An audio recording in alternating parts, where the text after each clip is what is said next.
Déborah. Sclérose en plaques. J'ai reçu le don du désespoir et suis devenue convaincue qu'il fallait que j'aille à une réunion, sinon j'irais boire.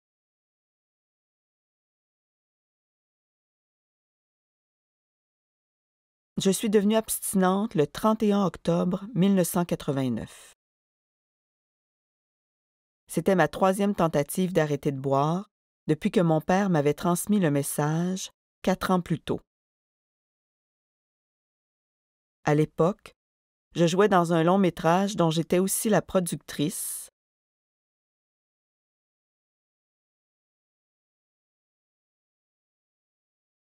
Et je me suis évanouie sur le plateau durant le dernier jour de tournage.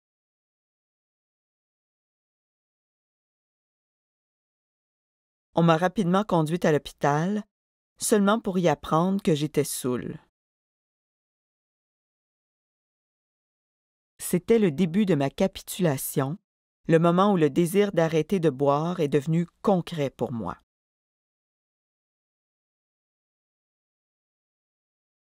J'ai de nouveau téléphoné à mon père et je lui ai demandé comment faire pour me procurer le répertoire des réunions de ma région.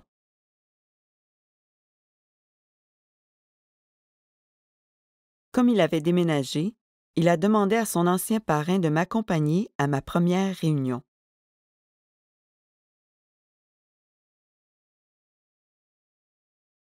Je suis entrée dans la salle en boitant légèrement, puisque j'avais fait une chute en ski 6 mois plus tôt.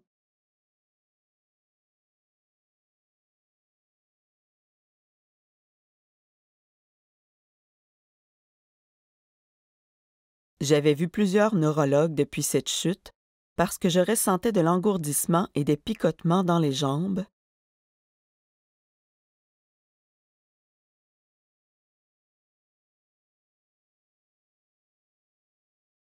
Les pieds et les mains, et que j'avais de la difficulté à marcher. On n'avait pas encore réussi à établir un diagnostic, et j'ai donc continué à boire pour apaiser mes peurs, tout en me disant que les symptômes disparaîtraient.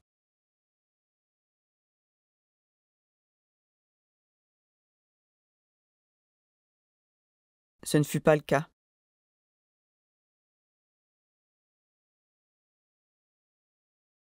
Après 16 jours d'abstinence, j'ai fait un voyage avec mon copain.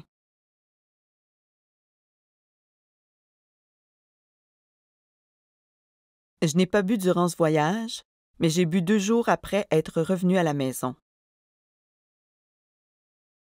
Mais les graines de l'abstinence avaient été semées et je suis donc retournée à mon groupe d'attache pour repartir à zéro.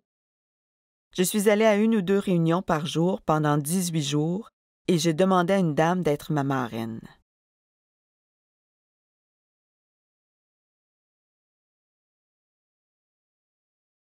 J'avais dit à mon copain que j'avais cessé de fumer 10 mois auparavant, mais en réalité, je fumais en cachette.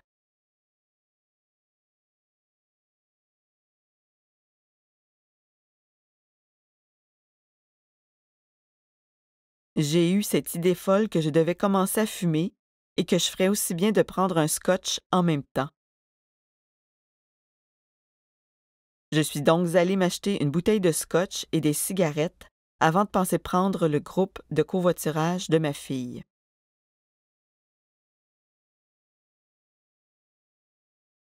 Je me suis retirée dans ma chambre à coucher et j'ai perdu conscience peu de temps après. En revenant à moi, un peu avant minuit, j'étais horrifiée par ce que j'avais fait.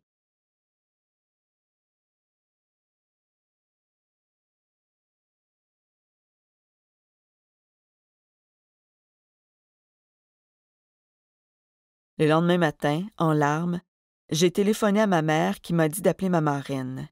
C'était Halloween en 1989.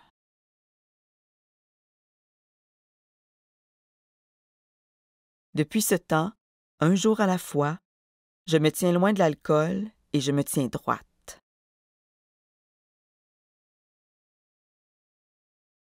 Mon cheminement dans le rétablissement a été facile et régulier depuis,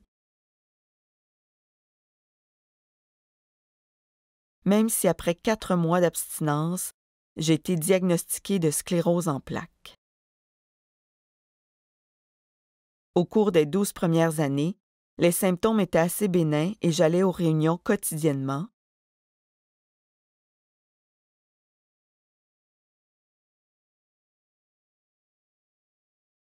J'avais des filleuls et j'étais une membre active du programme, en plus de jouer au théâtre, à la télévision et au cinéma.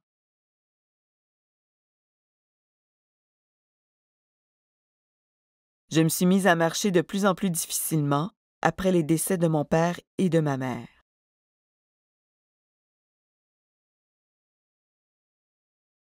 Je devais me servir d'une canne pour éviter de tomber.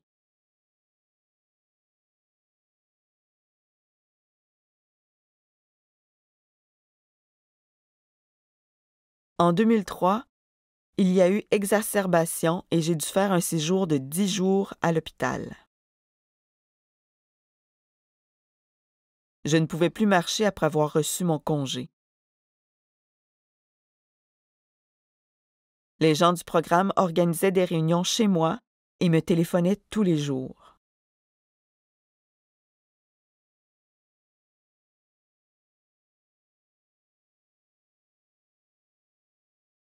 J'avais un entraîneur personnel, ce qui m'a permis de recommencer à marcher avec une canne en moins de 2 semaines.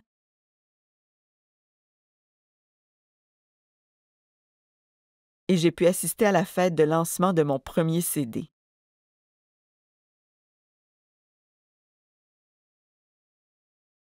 Par contre, je n'ai plus jamais marché sans canne, déambulateur ou scooter depuis ce temps.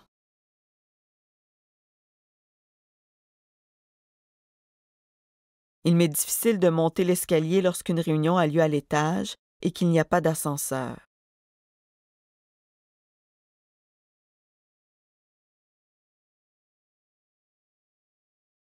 C'est très utile lorsqu'une salle de réunion dispose d'un parking et de toilettes accessibles. De plus, j'aime beaucoup lorsque les allées dans les congrès et les assemblées sont assez larges pour que je puisse y conduire mon scooter.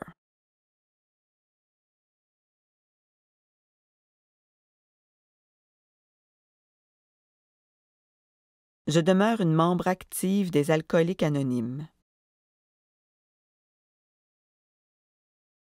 Je parraine plusieurs femmes et je suis représentante auprès des services généraux, RSG. Les AA et mon abstinence sont au centre de ma vie.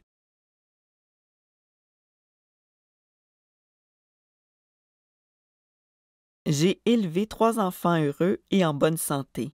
J'ai eu 2 maris, l'un dont j'ai divorcé et l'autre dont je suis veuve.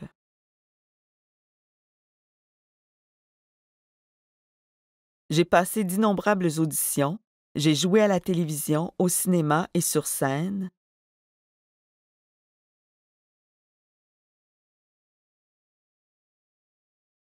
J'ai produit des pièces de théâtre, un film et environ 25 spectacles de cabaret. J'ai fait tout cela en assistant à une réunion des AA entre 6 et 10 fois par semaine.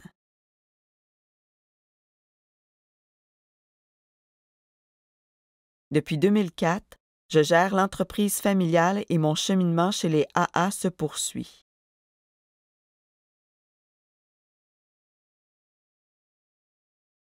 Je suis abstinente depuis 20 ans, j'ai 55 ans et ma vie est toujours aussi excitante. Je partage cela avec vous qui me lisez et qui pensez « Je suis trop occupée pour aller aux réunions des AA ».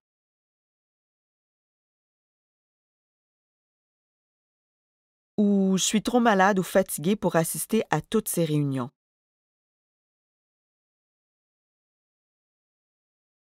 Je ris quand je me rappelle avoir dit à mon père que j'étais trop occupée pour aller à une réunion tous les jours.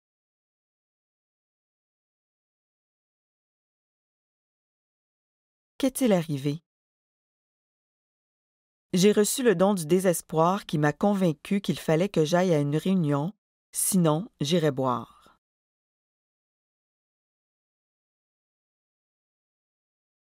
J'ai rendu les armes et je suis passé à l'action.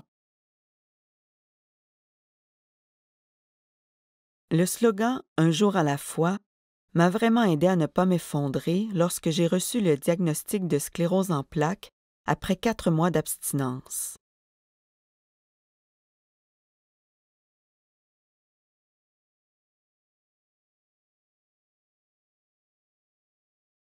À 7 mois d'abstinence, alors que j'assistais à une réunion au sommet d'une colline,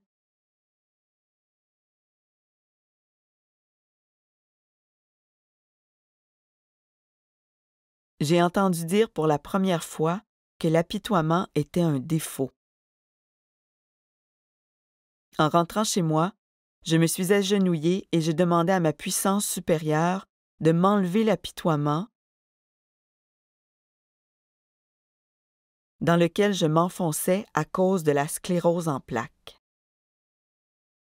Les AA ont donné un sens et une direction à ma vie. Je ne bois pas, je travaille les étapes et j'assiste à une réunion chaque jour pour conserver une attitude positive. En travaillant avec les autres et en m'engageant dans les services, j'ai pu me concentrer davantage sur autrui plutôt que d'être obsédée par les symptômes de ma maladie. Les étapes et les traditions de notre programme m'ont permis de prendre grand soin de moi tout en restant au service des autres membres.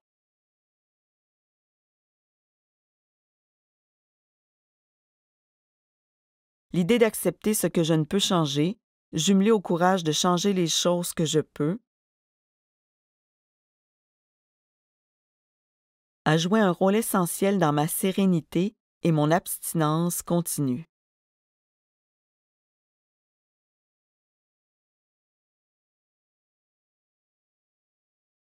Si je n'avais pas trouvé ma voie chez les AA, j'aurais eu recours aux médicaments et à l'isolement comme expédient.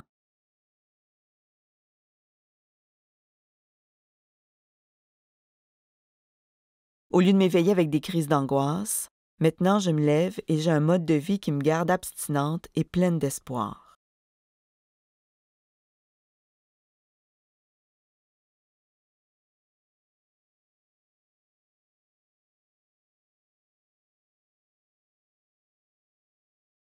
Si vous avez des besoins différents en matière d'accessibilité en raison d'une maladie ou d'une blessure, je vous assure que les AA peuvent vous aider et qu'ils le feront.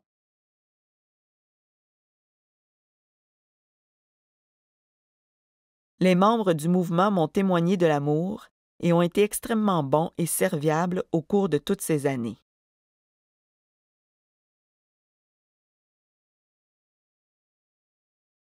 Je constate souvent que je suis la seule personne dans la réunion pour qui les questions d'accessibilité sont importantes.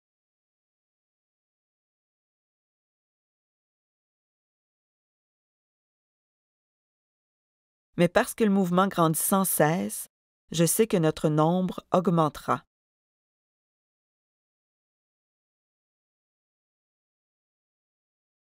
Je sens que j'ai un certain devoir de parler au nom de la minorité et j'assiste donc aux assemblées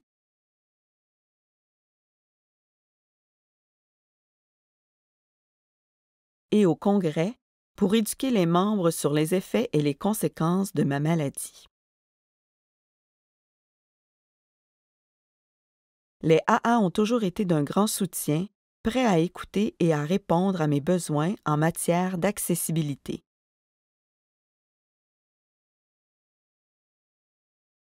Je remercie mon Créateur de m'avoir guidé vers cette vie fabuleuse sans alcool.